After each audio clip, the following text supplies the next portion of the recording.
We are back on Patriots 4th and 2, the official podcast, PatsFans.com. I'm Russ Coleman. Along with me, as always, is Steve Balsheri and Derek Havens. This episode, basically at the end of the show, we'll be focusing on the upcoming game against the Jets. Before that, we're going to talk about the different positions on the team and give a little bit of a review. So this should be interesting. I also have a couple bonus topics to start the show. So this should be fun. Before we go on any further, always want to mention, please do subscribe on YouTube to the PatsFans.com YouTube channel and also on Apple Podcasts to Patriots 4th and 2. It does help other Patriots fans find us. Okay, guys, let's get to it. So like I mentioned, we're going to be reviewing the different positions. I thought we'd have some fun with that. But before we do that, I have an interesting topic, two of them. So let's start here. And Steve, I'm going to give you first crack at this, okay? Which team's fans hate their coach or coaches more? Is it Josh McDaniels with the Raiders, or is it Joe Judge and Matt Patricia with the Patriots? Thought we'd have a little fun. Wow, that is a great question, Russ. just Steve, over to you. You are growing. Well, I would say this. I think it's neck and neck.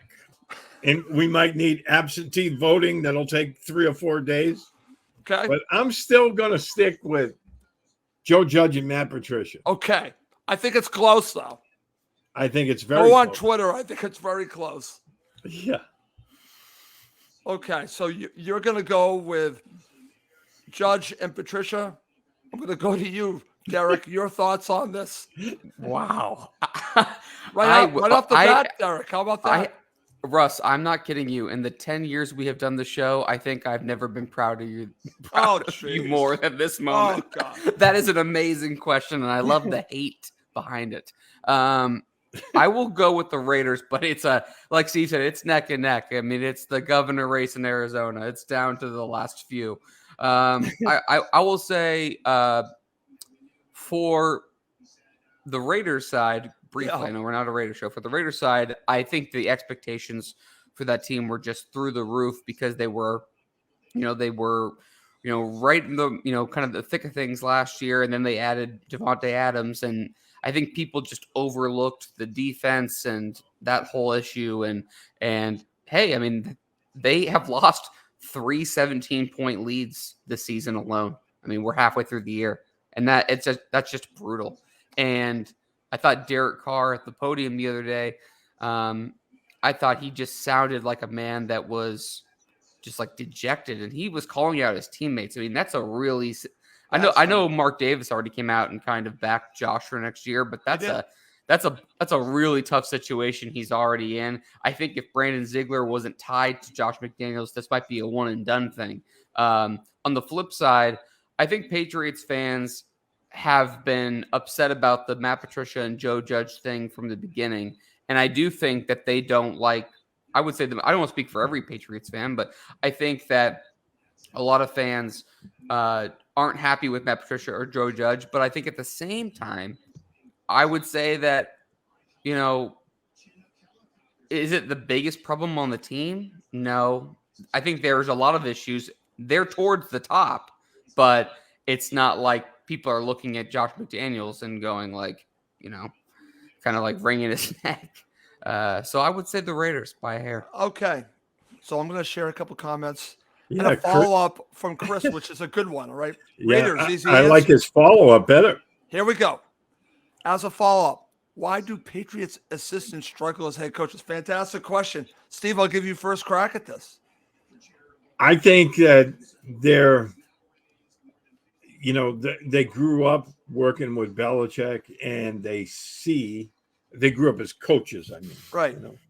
Working with Bill Belichick, and they've seen how he runs the show, and they try to emulate that because that's what they know.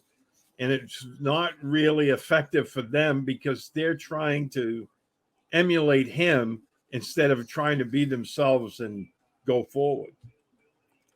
Okay, that's interesting. Do you think that maybe McDaniels has been trying to do the opposite and it still hasn't worked because they've taken a little bit different approach?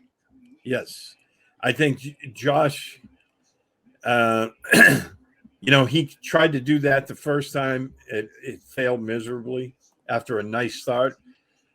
He's taken the opposite approach, and now he's had a horrible start. So maybe it will turn around for them. I think even with their issues on defense, and Derek Carr, I think, is a really good quarterback. I don't think he's a top tier one, Right. but they have too much talent to be 2-7. Totally agree, Steve. I mean, when we saw them this summer, during joint practices and then they were great. The preseason game, they looked really good. I agree, Steve. I agree. Derek, what are your thoughts about this? And do you think that it is a situation where they try to emulate Belichick? You could talk a little bit about the first two coaches. We're talking about Judge and Patricia. I don't think that McDaniels is doing this now. He might have done it at first, but it just hasn't worked.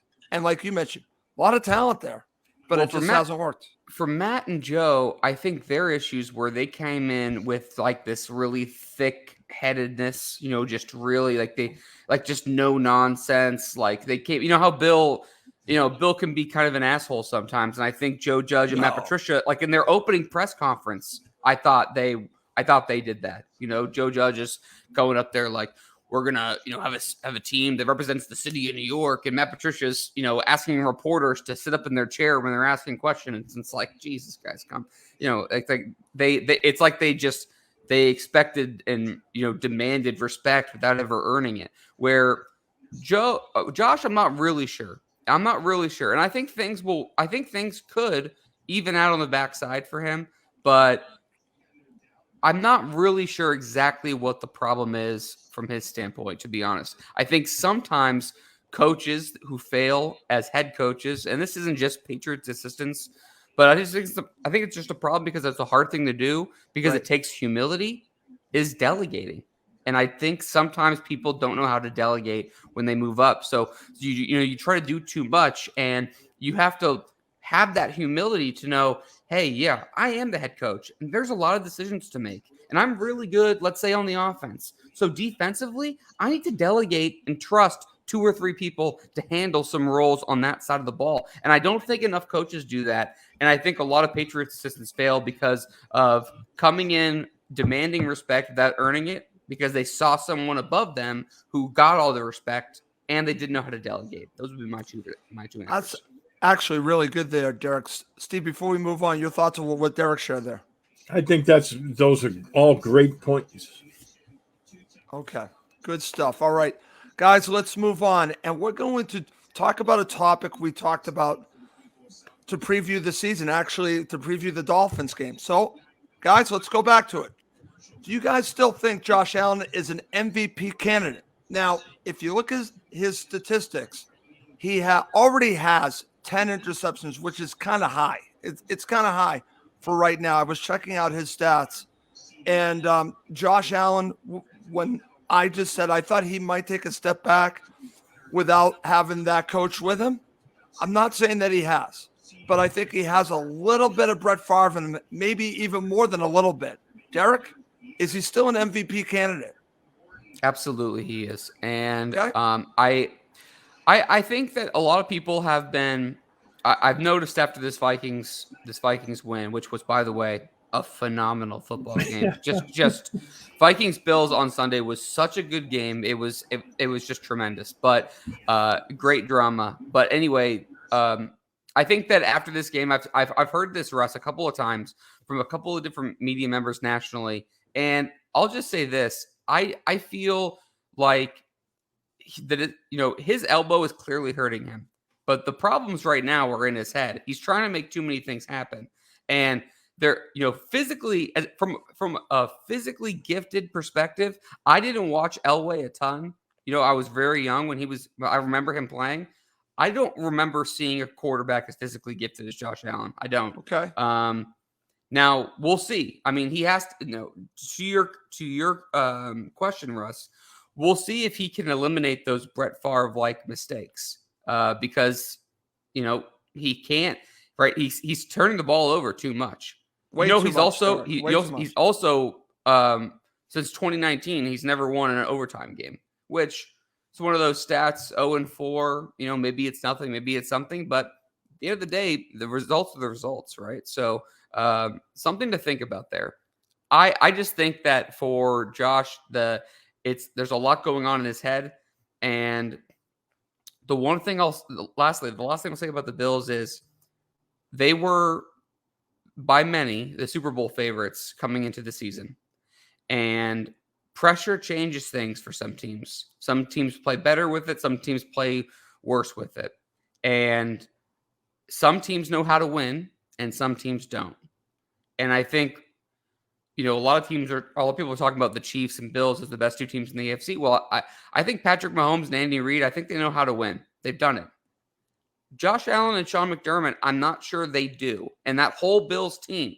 And we saw some stupid decisions by the head coach, by the quarterback, and by the team this last Sunday. As great as that game was, it should have never been that close because of decisions that they made. So we'll see if they know how to win, because I'm not sure they do. I think they could be a stupid team. Okay. But yes, he is still an MVP candidate. Okay, Steve, over to you. Your thoughts on all of this, because I think it's great that Derek brought in McDermott, the situation with him. Do they know how to win? I think that's a factor. I also think the Brett Favre factor is a factor because he does do this, and I've seen it consistently now in his career. So for me, it's not that you can't be a great quarterback, because obviously Brett Favre is a Hall of Famer, but if you want to win consistently, I think you need to cut out some of these errors that Josh Allen is doing. Yeah, I think, like Derek said a few minutes ago, I don't think there's any quarterback as totally physically talented as him. He's the size of, he's actually bigger than some NFL linebackers. Right. He's fast. He runs with power. He runs with, he can be elusive. He has a cannon for an arm, and he knows how to use his weapons. His issue is, there's never a play that he doesn't think he can make. And sometimes, like that overtime, that was only second down. So he didn't have to try to force that in. But, right. When I rewatched that tape, I forget the Viking now. I lost his name, who intercepted that pass. Allen first started looking to his left. Patrick Peterson? Patrick Peterson. Wow. And when Allen started looking to his left, when he started to scan back to the right, Peterson stopped. And when Allen scanned by, he missed him. And he threw the ball in a perfect spot for Peterson to pick it off. That was a great play by Peterson. But again, he tries to force things sometimes when he doesn't need to. I know if it was third or fourth down in overtime, you got to take your shot. But on second down, he could have tossed it away and lived to fight another day, or just scrambled for a couple of yards and continue on that way. But back to the first question, is he still an MVP candidate? Absolutely. Even though his elbow's hurting, if the Bills right the ship and they start, thumping teams again, I think he'll be right back in the mix. And remember, they beat Kansas City earlier this year in Arrowhead. So that counts for a lot. It does, Steve. I want to go back to something that Derek was mentioning. We talk about McDermott, because I think this is a valid topic to go along with the MVP, but a bigger picture for the Bills. And listen, we were spoiled by having Tom Brady and Bill Belichick together. And I think Sean McDermott's a good coach, but I think he's also a hothead. And I think his emotions sometimes get the best of him. I think he has a tendency, I could be wrong, to make bad decisions based on emotions. So could this be an issue? Never make a decision when you're mad. No. Yeah, I do agree with you. He's a good coach. There's a lot of, I would take him over certainly a lot of others in the league. But I was not disappointed, but not surprised to see that decision, for example, to pass up the field goal late in the game and make it a 13-point game. I think in his mind, he thought he was going to try to end the game by getting it, but I think sometimes these coaches are overthinking it, guys. I just think they overthink it. And I know that the Bills' offense is great, and I know that there are certain situations that dictate it, and you trust your offense, and Josh Allen is that guy. I get all that, but sometimes you just got to take the points. I mean, put it this way. Like, the Bills doing it to the Vikings makes no sense. If you were saying the Vikings were doing it to the Bills, I might agree with you a little bit more because the Bills can score a lot, right? So if the Patriots were playing the Chiefs or the Bills or one of those high caliber offenses, or the Patriots or anybody else, you're like, you might need to go forward a little bit more. You need to be more aggressive because you need 7s and not 3s, right? Football math. You're the Bills playing the Vikings. You're at home. Take the points. Make the Vikings score 2 touchdowns and hit 2 extra points. Which, by the way, they missed an extra point anyways. So it's like sometimes it's like they're looking for the end reward, but they have an easier route and they just can't focus on it. And so many head coaches make that mistake. Well, it's a great point, Derek, and it's funny because I actually heard Tony Khan on WEI, and Tony actually has a media company, an analytic company that deals with stats called True Media, and many teams use their product. And I'm just thinking about this when I'm listening to this. How much is this analytics? I know it's a popular topic now, but I'm starting to think analytics are playing a more role in the NFL than we probably think it is. Oh, I think it totally does, Russ. Honestly, and I think it happens even more in critical situations. I think the analytics in baseball, the analytics are kind of throughout the game on every side. Where I think the NFL, the analytics really go into play 3rd and short, 4th and short, red zone, late game situations. And I think the younger coaches that maybe don't have the experience are going to lean on the analytics, where the older coaches probably go with a little bit of both. Yeah. I'm not going to say that Bill doesn't use analytics. Of course he does. I think basically analytics was like half of Ernie Adams' job when he was with the Patriots. Probably. But I think, and that's just me guessing. I don't know. I think he did a lot of things. I just think he just did a lot of analytical type roles. And Bill has acknowledged that analytics have been around for a long time and they're more prevalent now than ever. But I do think for the younger coaches, you probably lean on that a little bit more, and I get that.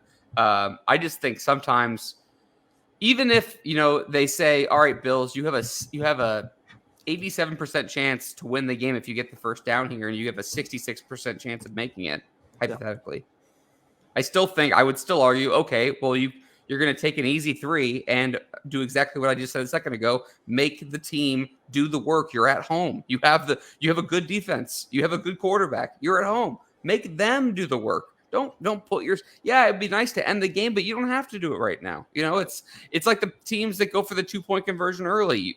Extend the game. Just take the points. Worry about the later point. Worry about the points later. Just take the easy points now.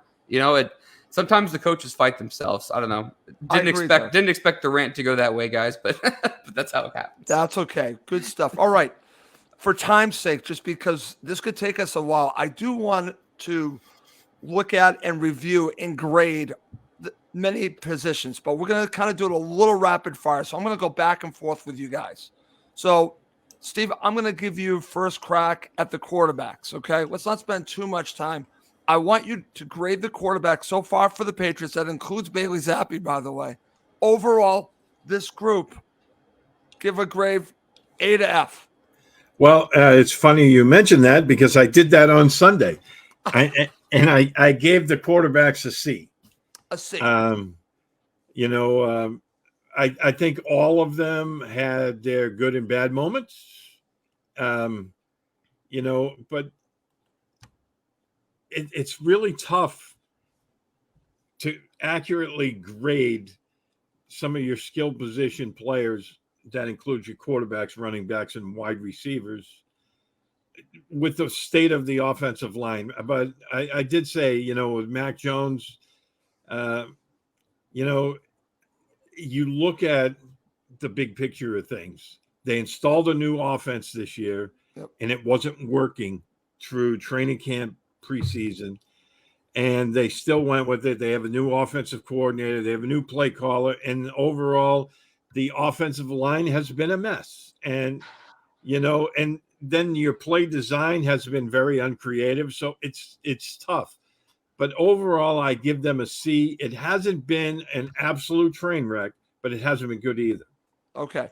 Derek, over to you. I'm going to give you the running backs. Feel free to give a grade for the quarterbacks as well, just so we can move it along just a little bit. So your thoughts on the running backs, and also, if you want to, grade the quarterbacks. Quarterbacks C. I agree with Steve. For running backs, I would give the running backs an A-. I think they've been very good. I think the emergence of Ramondre Stevenson has been incredibly important to this football team. I would put Ramondre Stevenson with Judon and Nick Folk as the 3 MVPs of this team right now. I mean, I can't imagine where they would be without those 3 guys. Damian Harris has done a solid role. They've had some nice depth, but I'll give the running backs an A-, guys. Okay. Steve, over to you. The running backs, and then we're going to go right to the tight ends. This should be fun, and I don't think Claire's watching live. So, the running backs, I gave them a solid B. And again, it's tough because, Phil Perry posted on Twitter the other day that in the last month, 79% of Ramondre Stevenson's yardage came after contact.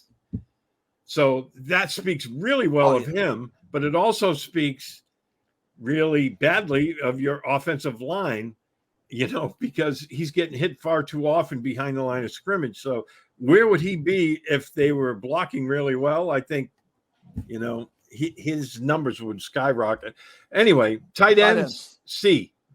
And again, their production is way, way down. And again, can they get open better? Sure. But are they using them correctly and using them enough? The answer is absolutely not. Jonnu Smith's only been targeted 23 times in 9 games. Wow. Hunter Henry's only caught 19 passes, but in the past 5 games, he's caught 14. So maybe things are starting to finally trend up. But, Matt Sokol had a cameo in the Detroit game, but he's mainly, an emergency type of guy. But I give them a C. Okay. Derek, this is an interesting group. The wide receivers, and feel free to give a grade for the tight ends. Tight ends, I'd give a C+, but it's really not their fault. I think that they've been okay, but they haven't really been involved that much. I agree with Steve. For receivers, I'll go with a B-. I think they have been. It's a C+. I'm positive today, guys. I don't know. I'll go C. I'll go C+, but C+, B-. I don't love how Kendrick Bourne has been utilized.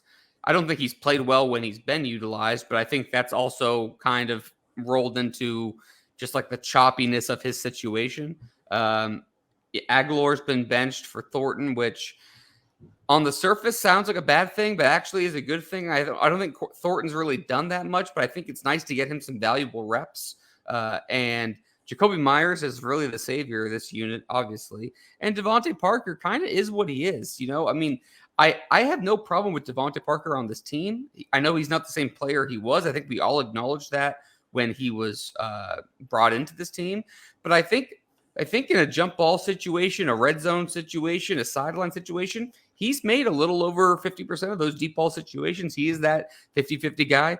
I'll go C+. I'll go C+ for the receivers.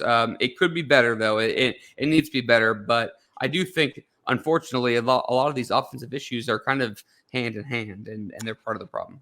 Okay, well, that's going to lead to talk about where we all probably agree on. The offensive line has been a disaster. However, for whatever reason, Steve, the offensive line has played well with Bailey Zappi, which is very strange. So feel free to give a grade on the wide receivers, and then let's talk about probably the biggest issue besides talking about Judge and Patricia and the Patriots is the offensive line. Well, I gave the wide receivers again a C. Okay. I think Jacoby Myers has been his normal, reliable self. Devontae Parker's been inconsistent, but he's averaging 21.4 yards per catch. So and like Derek said, a lot of these problems go hand in hand, which leads us. I agree with them on Aguilar and Bourne, and I think Thornton's coming along nicely. I think great. he's going to be. I think he's going to be fine. He's getting some reps. I think we'll see an uptick in him. Offensive line, and they have been offensive. I give them a D, and maybe that's being generous. It is. I think there's a couple of positives. I think Michael Onwenu's been fine. Yeah. He's been great. David Andrews, when he's been in there, has been fine. So, and Trent Brown, for all the talk about him being,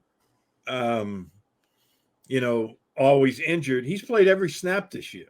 Yeah. So that's a good thing. And he hasn't been bad. He hasn't been great, but he hasn't been bad either. I think, with Cole Strange, a lot of people talked about him hitting a rookie wall. That could very well be, because when you look at the big picture, he went through all the draft process. Then there was, OTAs, mini camps, training camp, preseason, then 9 games of the regular season. Maybe that week off was really good for him. But the main issue, as we all know, because I think the interior will solidify once Andrews gets back.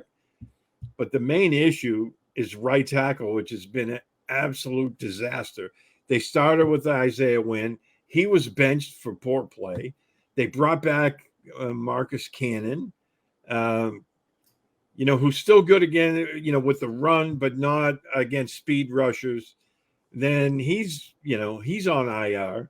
They went back to Wynn. Then they've gone to Yodny Kajus. They still don't have an answer yet. I think this is the Achilles heel of the offense.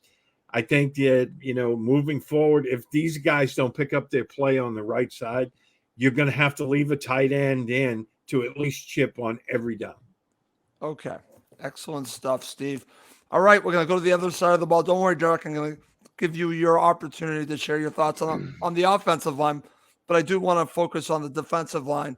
But before that, feel free to share your thoughts on the offensive line. I'm going to agree with our friend Chris Goodwin. He gave it an F as an epic failure. I think overall, even though there are positives, as Steve has mentioned, I'm going to say an F because it has let this team down. So that's why it's an F for me overall. Yeah, I agree. I do think that some of the positives that Steve mentioned are true, but I would still say if you could fix one thing on this team right now and give them a boost for the second half, I would say if you could turn the Patriots offensive line into an absolute road grader, I think they could really have a chance to make the playoffs. I think everything on offense would change if they could fix what's going on up front. I think a lot of their problems, including what's going on in the quarterback's head, starts up front with the offense. That's how bad it is. But anyway, F, I agree.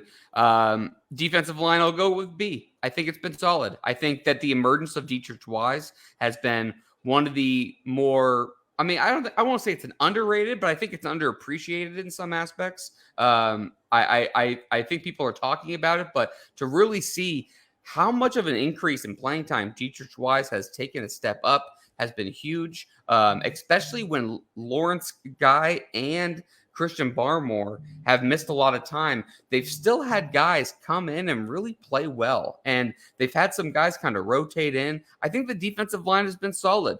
There's been a couple of small issues with some running game, a couple of games with some running issues, but I think overall they've done a really nice job up front. I've been pleasantly surprised because I was very worried about the unit heading into the year. Okay, very good. All right, Steve, over to you.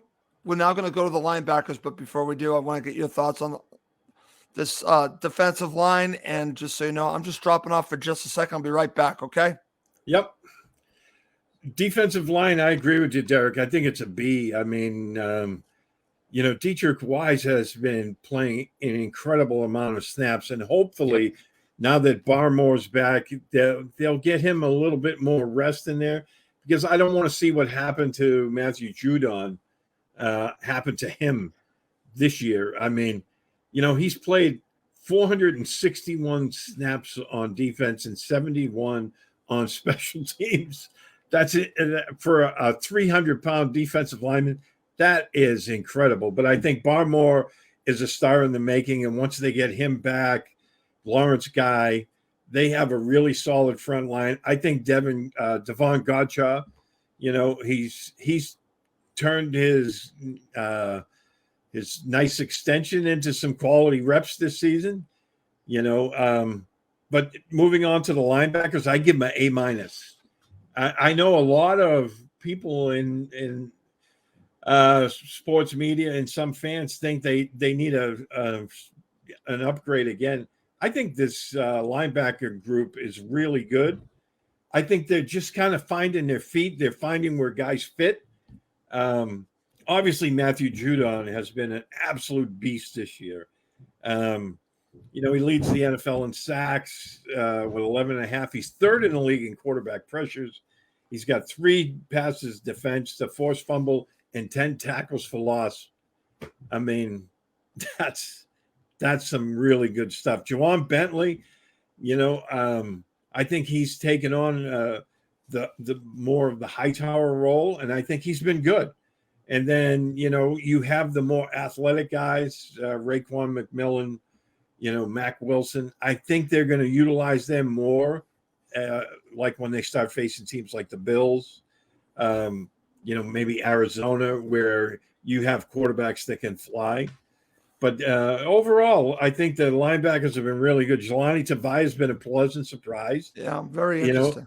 And then Anthony Jennings, he gives that depth as well. I think, it took them a while, and we talked about this before the season.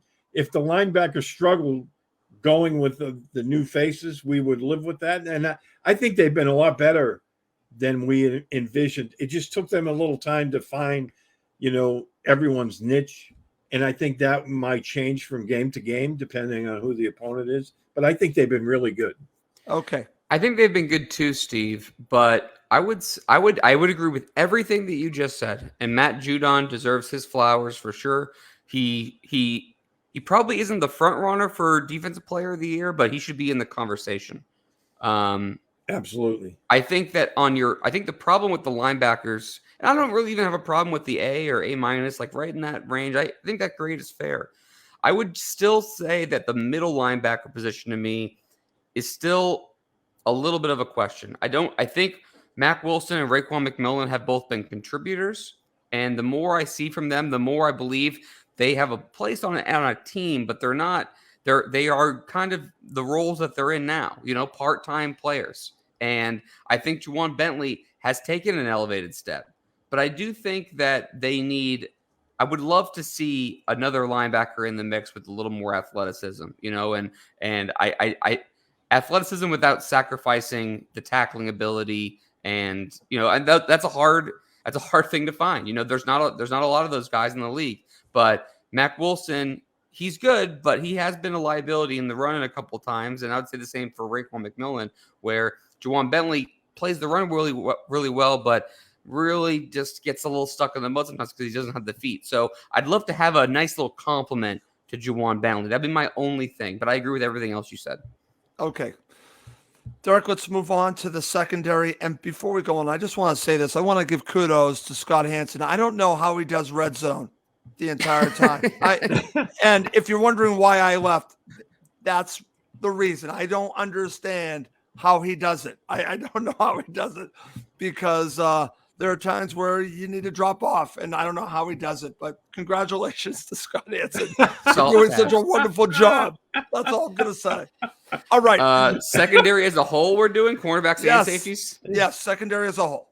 Let's just do it as a whole, Derek. This is going to be a good pass, guys. Here, a nice long break while I think about this for a Should second. I'm going to go B+. B+. I'm going to go B+.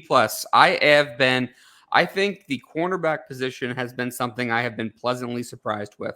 Now, they haven't been perfect. Have not been perfect. I will not say that.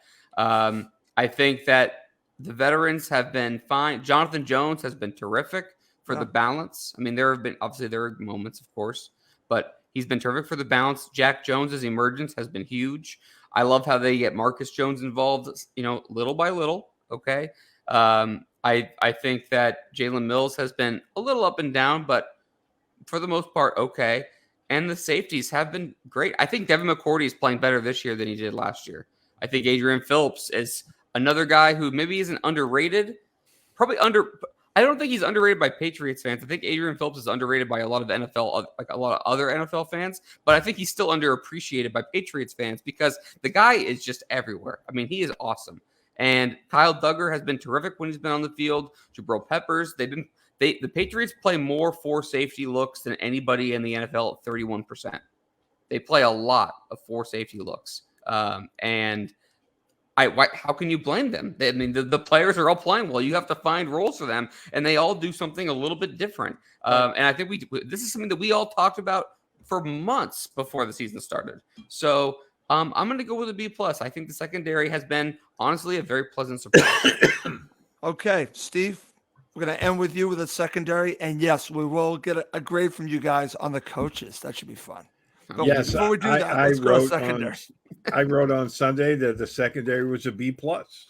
And the exact quote, first paragraph was, the Patriots secondary was considered one of the weak spots on the team heading into the season, but it hasn't worked out that way. Jonathan Jones, I think he's been one of the biggest positive surprises on the team because we all knew what a valuable player he was in the slot, but moving him out to the outside where he doesn't quite have the height that you'd see. But you know what?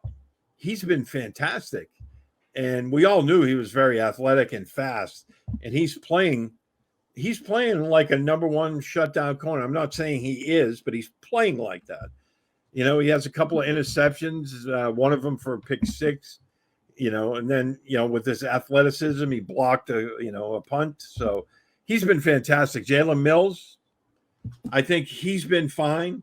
He has his good and bad moments, but he's been hobbled a little bit too with injuries. And I think Jack and Marcus Jones are getting the perfect amount of reps for rookies, especially Jack. I think he's a star in the making. I think he'll be, depending on how next year plays out, he might be a starting boundary corner.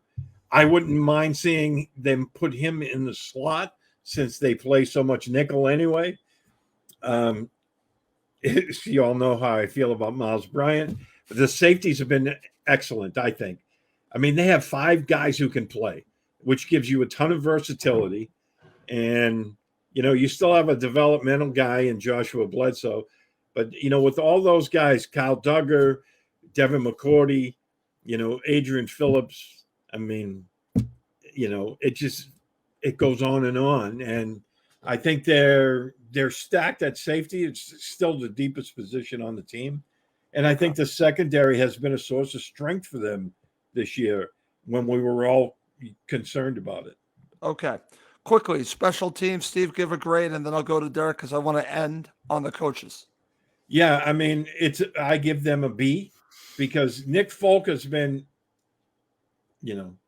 Nick Folk. I mean, it used to be, when a kick would go off, you kind of sit on the edge of your seat.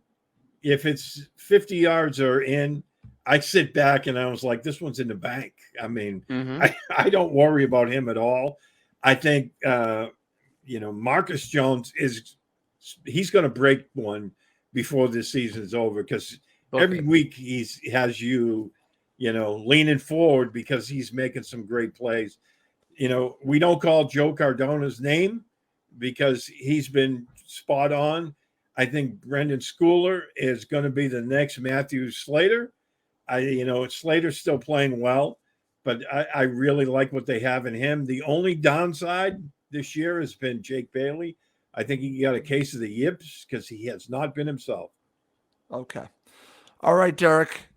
I want your thoughts on the special teams. And then guess what? We're going to the coaches. Now, we do have about 10 to 15 minutes to do on the Jets. So I don't want to spend way too much time on the coaches, but I do want to grade. So first of all, feel free to give a grade on special teams, and then let's talk about the coaching staff. Quickly on special teams, it's funny because Jake Bailey brings the group grade down. Coverage has been good. Returns been good.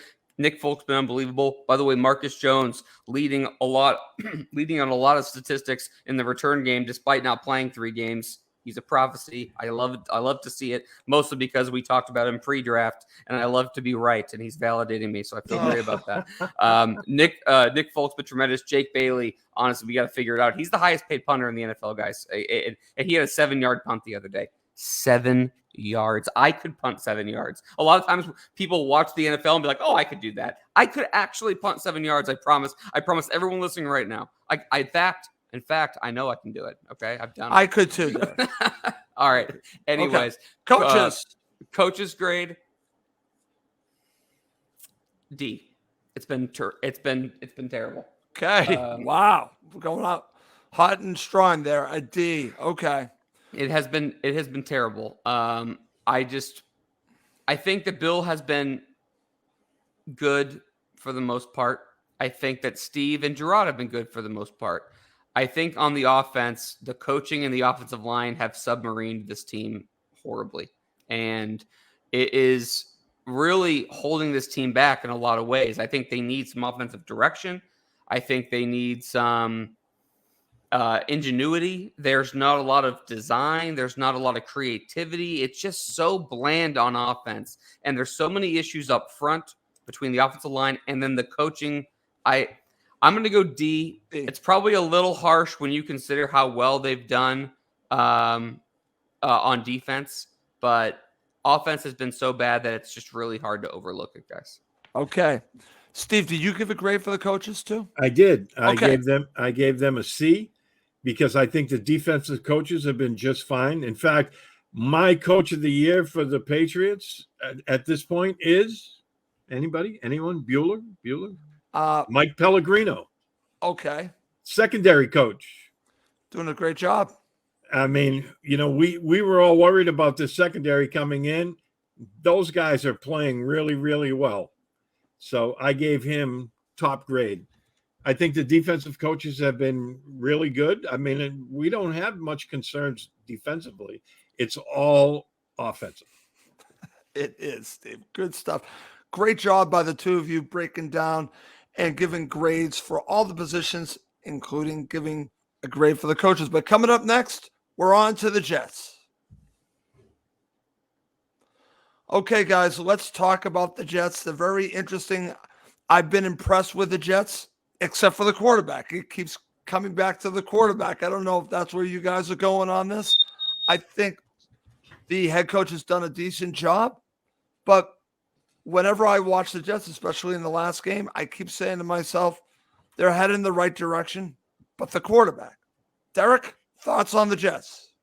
Yeah, no, I totally agree. I mean, I think that with the Jets, they have a lot of young players, and with similar to what we talked about a couple of weeks ago, when you have a lot of young players and a lot of talented players, what I think the Jets do have, you're going to have some ups and downs. And I think when, with Robert Saleh, where it kind of all starts with the head coach, I think he has that defense playing great. And it helps when you have someone like Quinnen Williams who's taken a nice step forward up front, and someone like Ahmad Sauce Gardner as a cornerback playing at such a high level. Honestly, he's playing at like a top cornerback in the league. And we have seen that in New England in the past, where when you have one of those top cornerbacks, it changes how you do everything on defense. And he's done that for the Jets defense. And they're playing with an aggression and with a speed. And that defense is legit. Offensively, they want to run the ball. Losing Breece Hall was big for them. Losing Elijah Vera Tucker was big for them. But they still have some weapons on that offensive side. I think they have a nice group of receivers. Offensive line is playing pretty good. I think that it does come back to the quarterback, Russ, like you said. And I think for Zach Wilson, it comes down to turnovers. if they cannot shoot themselves in the foot with turnovers, they're going to be in a lot of games. I'm not saying they're going to win them all, but they're going to be in a lot. They take themselves out of games when he plays poorly, and sometimes it's them asking him to do too much. And if I'm Robert Saleh and the coaching staff, the entire bye week, I am going to I am going to tell Zach Wilson, take a negative play, like in terms of a sack, or throw it away. Do not give the ball to the other team, because the Patriots will win if they turn the ball over a bunch like last time. And if they don't, it's going to be a really close one. Okay. Steve, over to you on the Jets. I think Derek nailed it by talking about the quarterback, but I'll take it one step further. It's about the interceptions, but for me, what will be the difference in Zach Wilson's career? Decision making. And I could say the same thing about Mac Jones. It'll come down to how good of a decision maker are you? Because right now, I think he's a horrific decision maker. And I think ultimately that's why you see all the interceptions.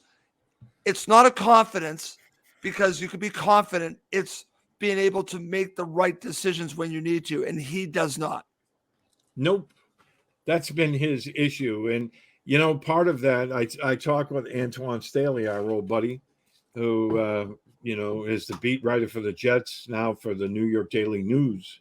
I spoke with him yesterday, and he said, part of it is Zach Wilson was never really tested in college. He played at BYU. They didn't play a really tough schedule. And, he thought he could make every throw when he was in college, and frequently did. But those throws aren't going to cut it in the NFL. And the thing, like Derek said, I believe, when that team believes in Robert Saleh, you can see by the way they're playing, they're full of confidence, and he's got that defense playing at a high level. And as we all know, defense travels.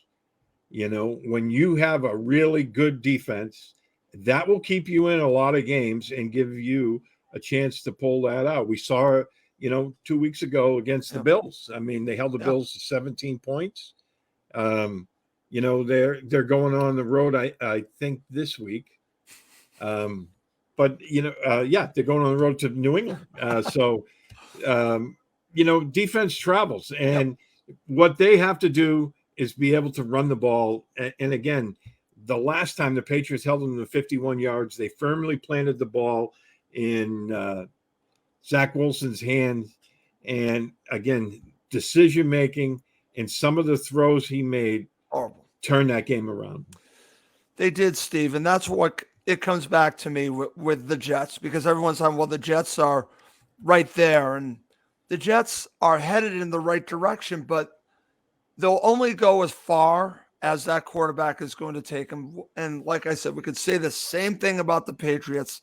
The Patriots can have everything else. The coaching staff can be doing a better job coaching. Defense could be playing great, as you said, Steve, it travels. But if the quarterback isn't making the right decisions, ultimately you can win, but can you win it all? And the answer is no. And we found that out with Tom Brady. Tom Brady was that elite, best player I've ever seen quarterback. We're spoiled by it. So when you see someone that can't do it or has issues with it, that just tells me you can only go to a certain level. So it'll come down to him. So let's break it down, guys. Derek, will go to you first. Which team has the advantage? The Patriots are on offense and the Jets are on defense in the running game. Two strengths here. Yeah, no, seriously, it is two very strong units. I'll say the Patriots by a hair. They've done a really nice job running the ball this year. I do think the Jets defense is for real, but the Patriots have done a really nice job running the ball. I'm going to give them just a slight edge in this. And I do think both teams, obviously their identity is to run the ball, play good defense. I think the Patriots have shown, and Ramondre Stevenson have shown really, especially over the last month prior to the bye, that they can run the ball on anyone. And I think that's why I'm going to give them the edge. Okay. Steve, over to you. Which team has the advantage when the Patriots are on offense and the Jets are on defense in the passing game? Jets. I mean, you go back to that first meeting, the Jets sacked Jones 6 times, hit him a bunch more. He was sacked 4 times by the Colts last week. That's 10 sacks in the last 2 games. Terrible. The offensive line is not giving him time to go through any kind of progressions. And, as a result, you have Jacoby Myers, who's running really short routes, who keeps the chains moving, but for the most part, he's getting 5 and 6 yards, per reception. And Ramondre Stevenson and, your other wide receivers and tight ends who work the middle of the field, they're not getting targeted hardly at all because he has no time. And like Derek said, with Sauce Gardner back there, he takes a lot of that stuff away and he allows them to play aggressive. So I give the Jets the advantage here big time. Okay. Right back to you. Patriots are on defense. The Jets are on offense. In the running game, who do you give the advantage to? As you've mentioned already, the Jets are dealing with issues with their running game now. Yeah, well, and again, it goes to the offensive line. They lost Breece Hall, and, they brought in James Robinson. He didn't play the first meeting. They have Michael Carter, who I think is a good back. Robinson is a good back. But, they weren't able to run the ball because the Patriots put a premium on stopping the run last meeting a couple of weeks ago. And so I'm going to give the Patriots the advantage here. I know that, the Jets are going through basically the same thing the Patriots are offensively. Okay. Derek, over to you. Patriots are on defense. The Jets are on offense. In the passing game, we were just talking about Zach Wilson and the Patriots secondary. So who do you give the advantage to? The Patriots. I mean, I think that Zach Wilson, just like Tua has kind of beat up on the Patriots defense, the Patriots defense has taken advantage of Zach Wilson. I mean, sometimes units just have a guy's number, and Zach Wilson has not been able to figure the Patriots out. I think that Steve, Gerard, and Bill have spun the dial on him quite a bit. I'm sure they'll do the same this week. It's all about just making him push to the bad decisions. And I think the secondary, they will be challenged by a group with, I don't know if Corey Davis is healthy for this game, but he should be. But like Corey Davis, Elijah Moore, Garrett Wilson, that's a good trio of receivers for the Jets. But I don't trust the quarterback's decision making, and that's why I'm giving the Patriots the advantage on this one. Okay. To end the show, we're going to go to 3 keys to victory and prediction. Derek, give me your first crack at it. Give me your 3 keys to victory and your prediction for this game. Well, I just need to see the Patriots, for one, just stop kind of shooting themselves in the foot on these drive-killing penalties, drive-killing decisions. They have had a really hard time scoring touchdown guys when they're not being set up, on their own 40 plus. Like if they can be around the 40 when they start, then they usually can kind of get a drive going. When they're on their own 20, it's like they have no shot. And Nick Folk's been a hero and savior in that aspect. They need to really stop killing themselves with their own penalties, bad turnovers, bad decision making, negative plays. I think they need to stop hurting themselves first and foremost. Second of all, I think you need to figure out a way to clean up the offensive line play, specifically on the interior. Quinnen Williams is a monster, and I know David Andrews is back, thankfully, but Cole Strange got his lunch money taken from him on the last meeting, and I'm not confident it's not going to happen again. And that's a little bit of a knock on Cole Strange, but not really. Quinnen Williams is one of the best interior players in the whole league. Yep. So let's take it for what it's worth, right? And the third key for me, guys, honestly, it's just converting in the red zone. They have really not been able to punch it in. Football math, 7 beats 3. I'm still going Patriots to win. I think it'll be a little close, but 26-20 Patriots. Okay. Steve, over to you. Give me your 3 keys and then also your prediction. Okay. Number 1, I think the offense has to stretch the field this week horizontally. And I say that because, we've all talked about the lack of creativity on offense. They need to get Mac under center. They need to run some play action. And then use some misdirection. Have everyone start to flow to the left, throw the ball across the field to the right, get somebody like Tyquan Thornton or Kendrick Bourne, the ball in some space where they're allowed to use their athleticism. I think that's really big for them this week. That's the only thing that's going to get this passing game going, I think. Number two, I think,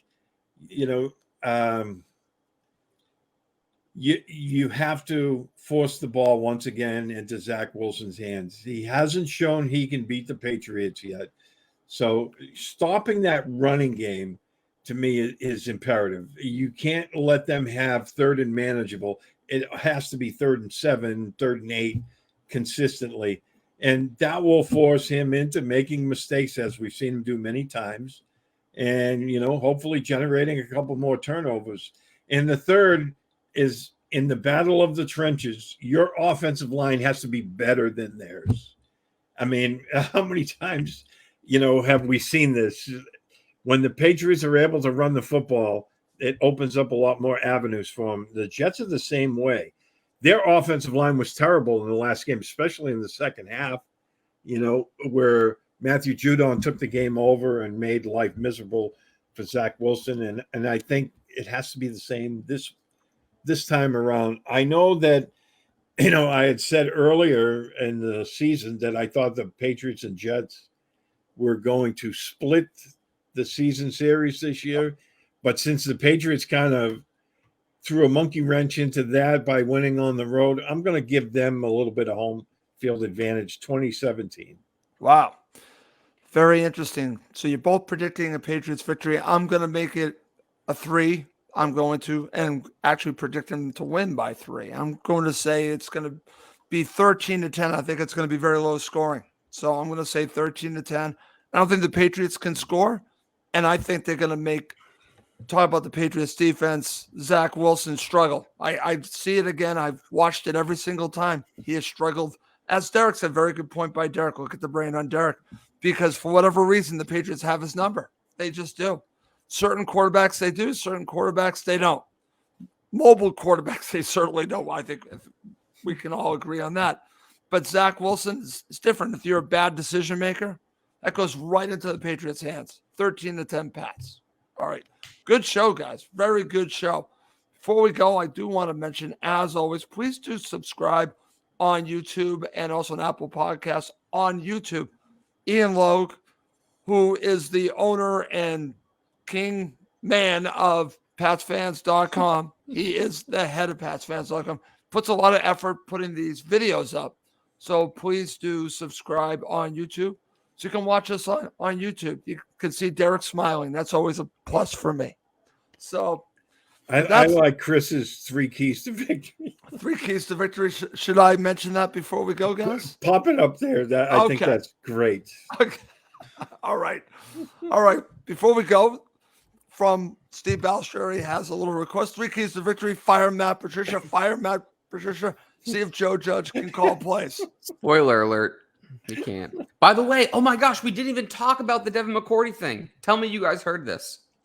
I have not, so why don't Okay, you real quick. Okay? Okay. Devin McCourty was a guest analyst on CBS on last Sunday during the bye week. You guys didn't hear his comment? No.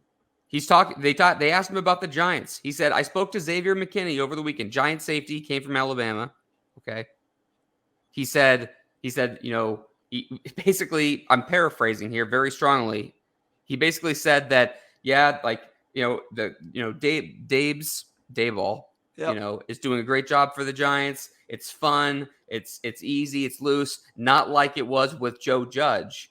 Devin McCourty said that on CBS, the audio is there. Felger Maz was playing it, and I know a couple other Boston radio stations were playing it. It was an unnecessary shot at Joe Judge, in my eyes, anyways. It was a very interesting take for, it's one thing for me if Devin had just said he talked to Xavier McKinney and he had said how well the Giants were playing for Brian Daboll. I think you could say that. without throwing the judge part in there, it felt to me a little unnecessary. I don't know. You'll have to listen to the audio. You have to find the audio, listen to it yourself, and be the judge, because it seems like one of those things where he could have made his point without saying the name of Joe Judge. Just okay. Well, since Devin McCourty made a shot, I'm going to make a shot, and I'm going to say, because you said that someone was playing the audio, can I just say the worst example of a radio show in Boston is Felger and Mass, including when Greg Bernard's on. I would recommend no one listening or watching what they do, because they are an embarrassment to all of us here in New England. That's how I'm ending the show. That's my shot. So let's wrap this up. For Steve Balestrieri and Derek Havens, I'm Russ Coleman. Thank you as always for watching and listening to Patriots 4th and 2, the official podcast of PatsFans.com. Go Pats.